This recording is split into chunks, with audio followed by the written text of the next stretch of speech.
누구나 마찬가지겠지만 당뇨 환자분들도 음식 조절이 제일 힘들다고 얘기합니다. 30여 년 전 군대 시절에 동기생이 당뇨라는 얘기를 했습니다. 학창 시절 씨름도 했던 친구라 덩치도 크고 몸무게도 많이 나갔지요. 그 당시에는 비만이라서 당뇨인가 보다 했습니다. 그런데 50대 중반인 지금도 당뇨가 낫지 않고 더 심해졌다는 얘기를 들었습니다. 현재 80대 초반이고 몸무게가 40kg도 채 안 될 만큼 야위신 노모가 당뇨가 있으시네요. 당뇨 관리를 언제부터 하셨는지 기억할 수 없을 만큼 20년 이상은 된 것 같습니다. 물론 그때도 지금만큼은 아니지만 마른 체형이셨지요. 이처럼 당뇨는 군대 동기생처럼 비만 당뇨도 있고 어머니처럼 마른 당뇨도 있다는 사실을 알고 계신가요? 군대 동기나 어머니를 보더라도 당뇨는 평생을 괴롭히는 질병이라는 걸 알 수 있습니다. 좋아하는 음식도 맘대로 못 먹고 평생을 억지로라도 운동을 하면서 자기 관리를 끊임없이 요구하는 질병입니다. 연세가 많아 무릎도 아프고 허리도 아프고 여기저기 아프면 운동하는 것도 그리 쉬운 일은 아닙니다.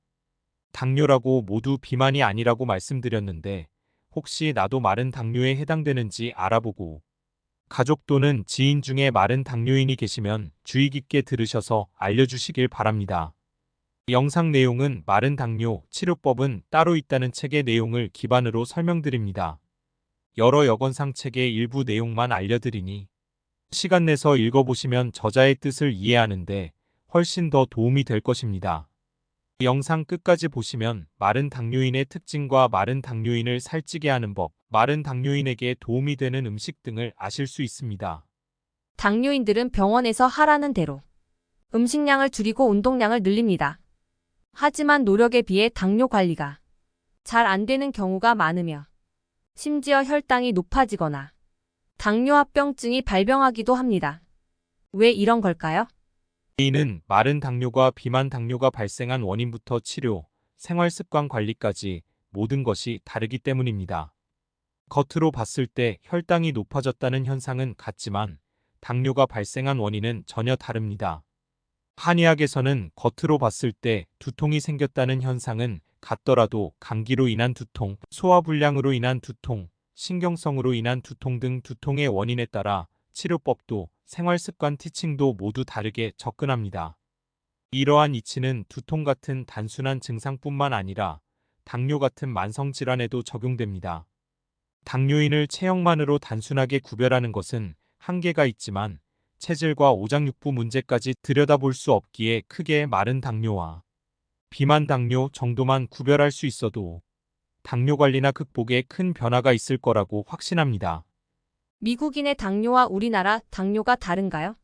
미국의 경우 비만 당뇨가 많고 그 중에서도 고도비만 당뇨인이 많아 체중을 줄이는 게 단연 도움이 됩니다. 그들로서는 체중을 줄이는 것이 곧 치료의 시작이며 미국식 가이드라인입니다. 그래서 양방치료는 미국식 가이드라인을 우리나라 당뇨인에게도 똑같이 적용합니다. 당장 혈당을 올리는 탄수화물, 밤량을 줄이고 현미나 보리 위주로 먹고 채식을 하고 만보를 걷고 달리고 자전거를 탑니다. 그런다고 혈당이 낮아지지 않습니다. 그 이유는 우리나라에는 마른 당뇨가 많기 때문입니다. 마른 체형이 전체 당뇨인의 절반이고 비만 체형이라고 해도 고도비만이나 중증 고도비만의 비율은 그리 높지 않습니다. 그래서 단순히 음식, 운동 조절만으로 당뇨를 관리할 수 없는 이유입니다. 나도 마른 당뇨인지 자가 테스트 해볼 수 있을까요? 마른 당뇨의 경우 당뇨가 발생한 원인과 관리 방법, 그리고 치료 방법이 비만 당뇨와 전혀 다릅니다. 지금부터 문항을 집중해서 들으시고 해당되는 항목이 몇 개인지 세어보세요. 당뇨로 진단받기 전부터 원래 마른 체형이었다. 당뇨 진단 즈음에 급격히 살이 빠져 마른 체형이 됐다. 사상체질중 소음인에 가깝다는 말을 들은 적이 있다. 과식하면 속이 불편하다. 또래 친구들에 비해 먹는 양이 적은 편이다. 급하게 먹거나 과식하거나 컨디션이 안 좋으면 잘 체한다.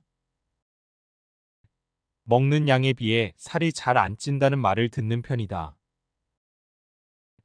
밥 먹고 바로 눕는 게 부담스럽다. 손발이 찬 편이다. 직접 에어컨 바람을 쐬는 게 싫어서 바람이 오지 않도록 위치를 조절하는 편이다. 더위보다 추위가 더 견디기 힘들다. 열대야에 에어컨을 틀어도 이불은 꼭 덮는다.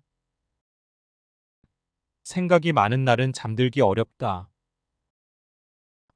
작은 소리에도 잘 깨는 편이다. 운동을 해도 땀이 잘 나지 않는 편이다. 한여름에도 땀이 별로 나지 않는다. 한여름이라도 찬물 샤워는 어렵다. 아주 차가운 물을 벌컥벌컥 마시지 못한다. 해당되는 항목이 5개 이하이면 마른 당뇨는 아니에요. 6개에서 9개이면 비만 당뇨인지 마른 당뇨인지 정확한 감별이 필요한 상태입니다. 10개 이상이면 마른 당뇨에 해당될 수 있습니다. 마른 당뇨인에게 주로 나타나는 특징이 있을까요? 마른 당뇨인에게는 몇 가지 특징이 있으니 여러분들도 해당되는지 잘 들어보세요. 첫째, 우선 일처리를 할 때 혹은 집안일을 할 때 매우 철저하고 꼼꼼하다는 점입니다. 그러다 보면 생각을 많이 할 수밖에 없고 계속 무언가를 되뇌게 됩니다. 뇌가 쉬지 않고 계속 일을 하면 간은 포도당을 지속적으로 뇌에 공급해주게 돼 결국 혈당이 높아집니다. 둘째, 마른 당뇨인은 비만 당뇨인에 비해서 식탐이 적은 편입니다. 혹은 식탐이 있고 먹는 걸 즐긴다고 해도 자제할 수 있는 의지가 강합니다. 바로 꼼꼼함 때문이며 음식 섭취량을 줄이는 것 하나만큼은 정말 철저하게 잘 지킵니다. 셋째, 정해진 운동량을 달성하는 힘도 강합니다. 때로는 자신의 체력과 상태에 비해 운동을 너무 무리하게 하는 경우도 꽤 많습니다. 넷째, 마른 당뇨인은 수면을 잘 취하지 못하는 경우가 많습니다. 물론 다 그런 건 아니지만 수면에 대체로 민감하며 자는 도중 작은 소리에 쉽게 깨고 중간에 깼을 때 다시 잠들기가 어렵고 환경이 바뀌면 잠들기가 어렵습니다. 이런 수면 문제는 결국 인슐린 저항성을 높이고 한편으로는 불면증으로 인해 뇌를 충분히 쉬어줄 수 없기에 뇌가 필요로 하는 포도당이 많아져 혈당이 높아집니다. 마지막으로 예민한 경향이며 스트레스에 민감한 편입니다. 남들과 똑같은 사건을 마주했을 때 훨씬 더 예민하게 받아들이고 과도한 스트레스를 받습니다. 스트레스에 지속적으로 노출되면 혈당이 계속 높아지다 결국 당뇨가 오는 것입니다. 그래서 마른 당뇨가 발생한 원인의 80% 이상을 수면과 스트레스 문제로 보고 있습니다. 마른 당뇨인은 왜 살이 찌지 않을까요? 첫째, 관리를 너무도 철저히 하기 때문입니다. 당뇨 진단 후 음식 섭취는 줄이고 한편으로 운동은 과도하게 하는 유형에 해당합니다. 음식과 운동 관리를 철저하게 하는 만큼 체중이 줄어드는데 체중이 주는 것을 걱정하면서도 혈당이 오를까봐 음식량을 늘리지 못합니다. 둘째, 체질적으로 원래 살이 잘 찌지 않기 때문이며 집안 내력이라고 볼 수 있습니다. 입이 짧아 많이 먹지 않거나 배가 고프지 않으면 굳이 음식을 먹지 않는 유형에 해당합니다. 특히 스트레스를 받으면 음식을 잘 먹지 못하거나 체하는 특징이 있습니다. 소화 기능이 약하게 태어나서 많이 먹으면 더부룩하고 소화 흡수가 잘 안 되는 체질이며 이런 유형의 사람을 한의학에서는 소음인이라고 합니다. 셋째, 잠을 늦게 자거나 불면증에 시달리기 때문입니다. 살이 찌기 위해서는 성장 호르몬이 필요하며 성장 호르몬이 충분해야 근육도 잘 생깁니다. 이러한 성장 호르몬은 밤 10시부터 새벽 1시에서 2시 사이에 집중적으로 분비되는데 만약 수면이 부족하거나 깊지 못하면 성장 호르몬이 충분히 분비되지 못해 살이 잘 찌지 않습니다. 넷째, 당뇨가 매우 심한 상태인 경우에는 요당이 나오기 때문입니다. 혈당이 높으면 우리 몸은 혈당을 낮추기 위해 혈액 속 포도당을 몸 밖으로 배출합니다. 이를 요당이라고 하는데 소변에서 포도당이 빠져나가는 것입니다. 살이 찌려면 포도당이 우리 몸에 잘 저장되어야 하는데 포도당이 소변을 통해 배출되면 에너지원이 부족해지므로 어쩔 수 없이 근육을 분해해 에너지원으로 사용하게 되고 그 결과 근육은 줄어들고 몸은 점점 마르게 되는 것입니다. 마른 당뇨인 분들이 살이 찌려면 어떻게 해야 할까요? 비만 당뇨인에 비해 음식 섭취량이 적고 먹는 속도도 느린 편이라 당뇨 진단을 받고 나서 막상 줄일 음식량이 없는 경우도 많습니다. 따라서 마른 당뇨인이라면 혈당도 조절되면서 적절한 에너지 공급을 통해 살도 찔 수 있는 효과적인 식사법이 필요합니다. 첫째, 균형 잡힌 식단인 한식을 넉넉하게 먹는다. 한식은 영양소의 비율을 잘 갖추고 있으며 정제 탄수화물인 밀가루 음식과 패스트푸드, 주스 등으로 끼니를 대체하는 것은 혈당을 급격히 올리기 때문에 권장하지 않습니다. 아무리 좋은 식단이라도 음식량이 부족하면 살이 찔 수가 없기 때문에 골고루 넉넉하게 먹도록 합니다. 둘째, 아침 식사를 반드시 한다. 공복 상태가 길수록 그만큼 먹는 양은 줄어든 것이기 때문에 살이 찌기가 더욱 어려우니 아침 식사를 거르지 마세요. 셋째, 단백질을 적절하게 섭취한다. 고기를 과식할 필요는 없지만 하루 필요량만큼은 반드시 섭취해야 몸의 건강을 유지할 수 있습니다. 만약 심장질환이 있거나 콜레스테롤 수치가 높은 당뇨인이라면 육류 단백질보다는 식물성 단백질, 생선 등을 먹는 것이 좋습니다. 거품료가 많거나 신장에 합병증이 왔다면 단백질량을 반으로 줄여서 먹고 싱겁게 먹도록 합니다. 넷째, 근력 운동 위주로 운동한다. 운동에는 유산소 운동과 근력 운동이 있는데 유산소 운동은 지방을 연소시켜서 체중이 감소할 수 있습니다. 따라서 마른 당뇨인은 근력 운동을 해야 하며 근육이 만들어져야 체중이 증가할 수 있기 때문입니다. 마지막으로 다섯째, 잠을 충분히 잔다. 잠을 충분히 자야만 성장 호르몬 분비가 왕성해지고 결과적으로 살이 찝니다. 성장 호르몬은 아이만 아니라 살이 찌고 싶은 마른 당뇨인에게도 매우 소중한 호르몬이며 밤 10시부터 새벽 1시에서 2시 사이에 왕성하게 분비되므로 일찍 잠자리에 들어 7시간 이상 숙면을 취하는 습관을 들여야 합니다. 마른 당뇨인이 탄수화물을 먹어도 될까요? 대부분의 당뇨인은 끼니마다 잡곡밥을 먹고 있을 것입니다. 쌀밥은 혈당을 높일까봐 못 먹고 대신 현미 등 여러 곡류를 넣은 잡곡밥을 먹습니다. 하지만 쌀밥은 무조건 나쁘고 현미밥은 무조건 좋을까요? 통계적으로 우리나라 당뇨인 중 최대 35%가 당뇨병성 위장장애를 겪고 있습니다. 따라서 위장장애가 있는 당뇨인이 현미밥만 고집한다면 오히려 소화불량과 복통을 일으켜서 몸이 망가질 수 있습니다. 만약 사람 몸에 탄수화물이 부족하면 운동 시 필요한 1차 에너지도 부족해져서 근육을 분해해 에너지원으로 쓰게 됩니다. 그렇게 되면 몸이 야위고 혈당 조절에 더 큰 어려움을 겪을 수 있으니 적정량의 탄수화물을 반드시 섭취해야 합니다. 당뇨인이 줄여야 하는 탄수화물은 밀가루, 백설탕 등 정제 과정을 거친 탄수화물입니다.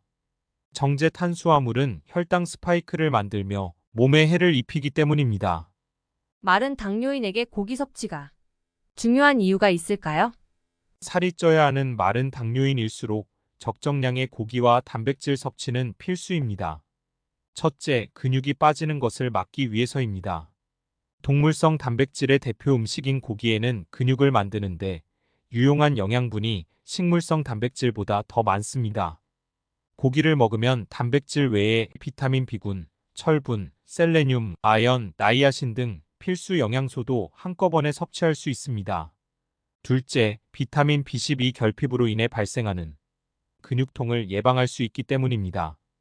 당뇨약 중 가장 많이 쓰이는 약물로 메트포르민 계열이 있는데 당뇨인이 메트포르민을 장기 복용할 경우 비타민 B12가 결핍되기 쉬우며 이로 인해 근육통 증상이 몸 이곳저곳에 나타날 수 있습니다.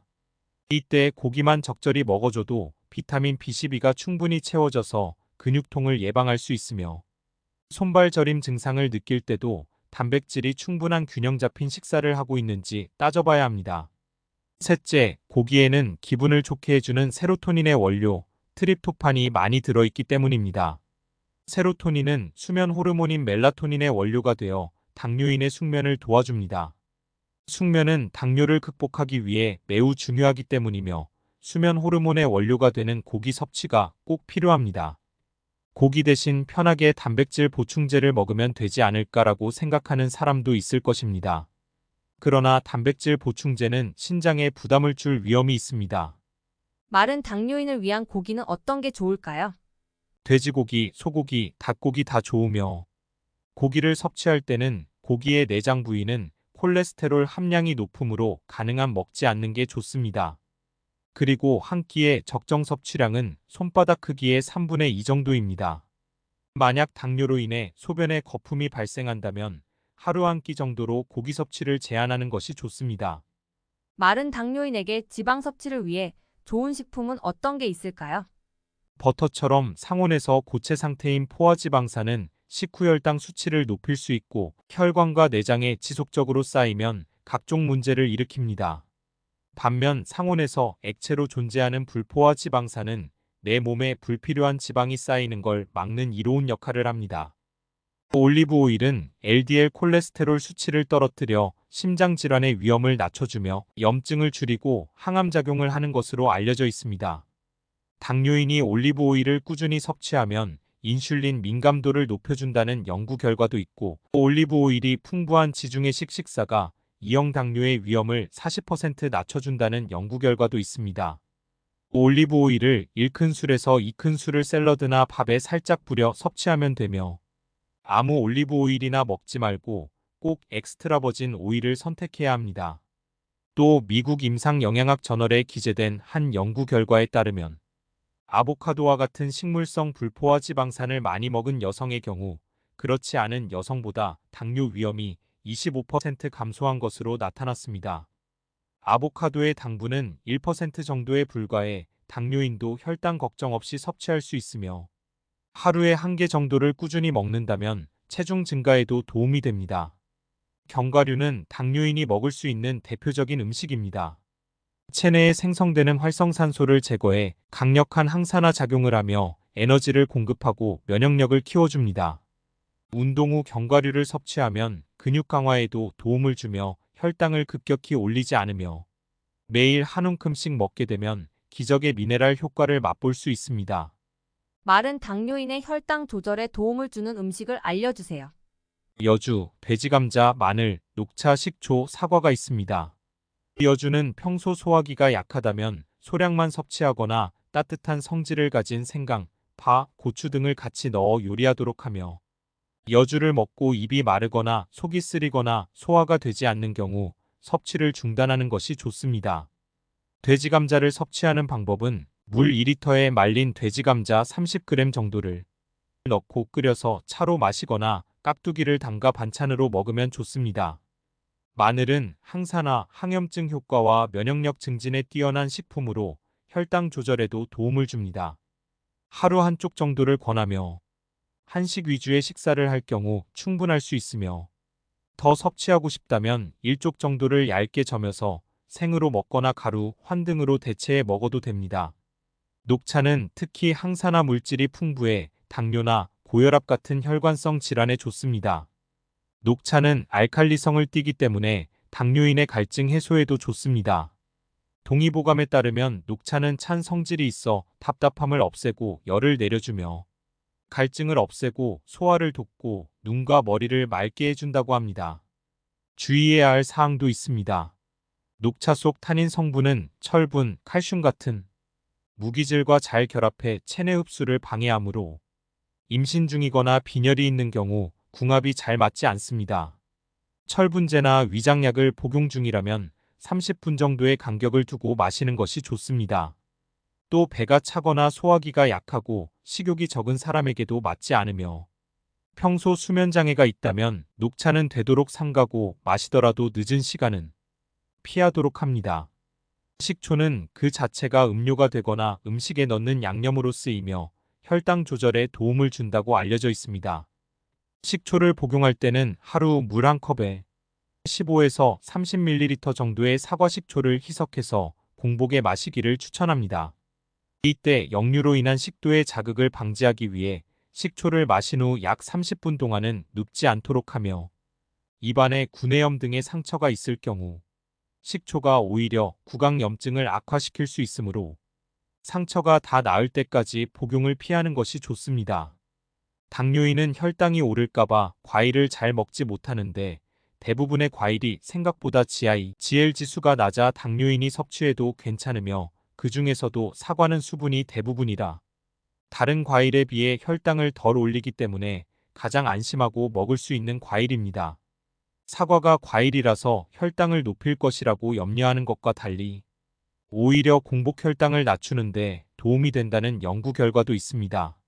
한 연구에 따르면 2형 당뇨 환자의 공복 혈당 및 지질에 미치는 사과의 효과를 조사하기 위해 식단에 매일 사과 한 개를 섭취한 결과 중성지방, LDL 콜레스테롤, 총 콜레스테롤이 감소하고 HDL 콜레스테롤은 증가한 것으로 나타났고 무엇보다도 공복 혈당이 20 정도 감소했습니다. 혈당이 오를까봐 과일을 무조건 피하다 보면 그 속에 함유된 비타민과 미네랄을 놓칠 수 있으며 사과는 간식으로 조금씩 껍질째 먹는 것을 권합니다. 마지막으로 살찌고 싶은 당뇨인을 위한 간식을 소개해 주세요. 살이 찌려면 하루 3끼 규칙적인 식사가 기본이 돼야 하는 것은 당연하며 칼로리는 있으나 혈당을 덜 올리는 음식을 중간중간 간식으로 먹는 것도 필요한데 바나나, 요구르트, 달걀이 좋습니다. 많은 소화를 돕는 아밀라아제와 뮤신이 들어있어 속쓰림과 위경련 완화에 효과가 좋으며 마른 당뇨인이 꾸준히 먹으면 속이 편안해지고 영양분 섭취에도 도움이 됩니다. 하지만 마의 뮤신 성분은 알레르기 유발 물질이기도 하므로 우선 최소량만 먹어 본인에게 맞는지 평가해보고 괜찮다면 조금씩 양을 늘려가도록 합니다.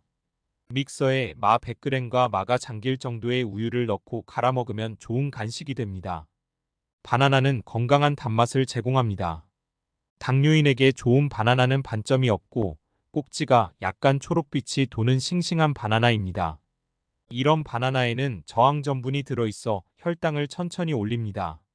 반면 너무 잘 익었거나 갈변한 바나나는 혈당을 급격히 올릴 수 있으므로 섭취 시 반드시 주의해야 합니다. 요구르트는 하루에 200g씩 꾸준히 섭취하면 당뇨 예방에 도움이 될 뿐더러 소화 기능 개선, 심장질환 예방, 암 예방, 골다공증 예방, 피부 미용, 면역력 강화 등의 효과가 있습니다. 건강을 위해서는 합성 첨가물과 설탕을 함유하지 않은 플레인 요구르트나 그릭 요구르트를 섭취하는 것이 좋습니다. 삶은 달걀은 단백질을 보충해주고 소화 흡수 과정에서 포도당이 서서히 공급되어 혈당이 일정 수준으로 오랫동안 유지되도록 돕습니다. 하루에 삶은 달걀 1개, 2개를 먹으면 생활에 활력을 얻을 수 있으며 만약 콜레스테롤 수치가 높다 하더라도 이 정도 분량은 무리가 없으니 안심하고 먹어도 됩니다. 지금까지 여러 여건상 책의 내용 중 일부만 소개해드렸습니다. 책에는 당뇨인에 대한 해답 사상체질에서 찾아라 한약 치료를 통해 희망을 찾은 마른 당뇨인들, 마른 당뇨도 피해갈 수 없는 당뇨발전임 등 치료에 관한 많은 내용이 있으니 시간 내서 천천히 읽어보시면 더 많은 도움이 될 것입니다. 이 영상을 시청하시는 모든 분들 건강하시길 기원합니다. 다음에도 좋은 영상 만들 수 있는 힘이 되는 구독, 좋아요, 알림 설정 부탁드립니다. 감사합니다.